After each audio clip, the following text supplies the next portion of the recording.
बनी इसराइल दरियाए यरदन को पार करते हैं।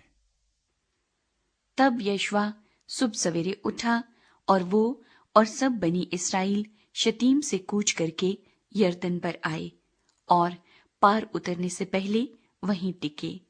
और 3 दिन के बाद मनसबदार लश्कर के बीच से होकर गुजरे और उन्होंने लोगों को हुक्म दिया कि जब तुम खुदावंद अपने खुदा के अहद के संदूक को देखो और काहिन और लावी उसे उठाए हुए हों, तो तुम अपनी जगह से उठकर उसके पीछे पीछे चलना, लेकिन तुम्हारे और उसके दरमियान पैमाइश करके करीब 2000 हाथ का फासला रहे।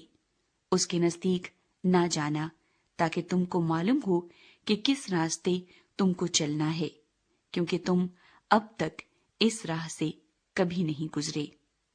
और यशवा ने लोगों से कहा, तुम अपने आप को मुकद्दस करो, क्योंकि कल के दिन खुदावंद तुम्हारे दरमियान अजीबो गरीब काम करेगा।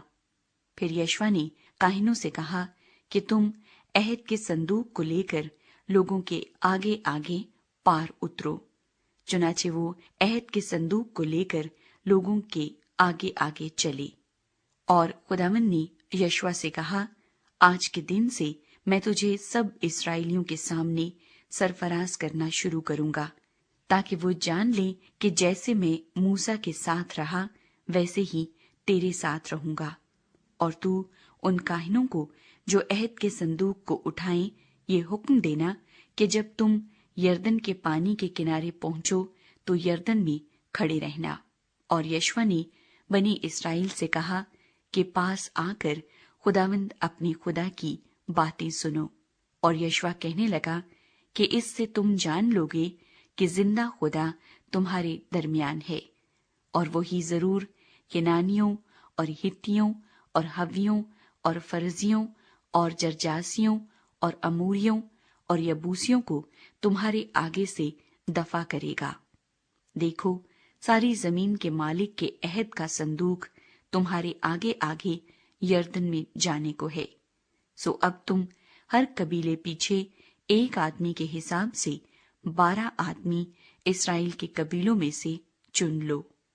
और जब यरदन के पानी में उन काहिनों के पांवों के तलवे टिक जाएंगे जो खुदावंद यानी सारी दुनिया के मालिक के अहद का संदूक उठाते हैं, तो यरदन का पानी यानी वो पानी जो ऊपर से बहता हुआ नीचे आता है थम जाएगा और उसका ढेर लग जाएगा।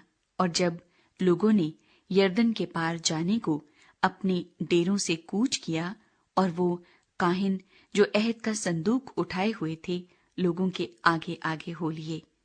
और जब अहद के संदूक के उठाने वाले यरदन पर पहुंचे और उन काहिनों के पांव जो संदूक को उठाए हुए थे किनारे के पानी में डूब गए, क्योंकि फसल के तमाम अय्याम में यरदन का पानी चारों तरफ अपने किनारों से ऊपर चढ़कर बहा करता है।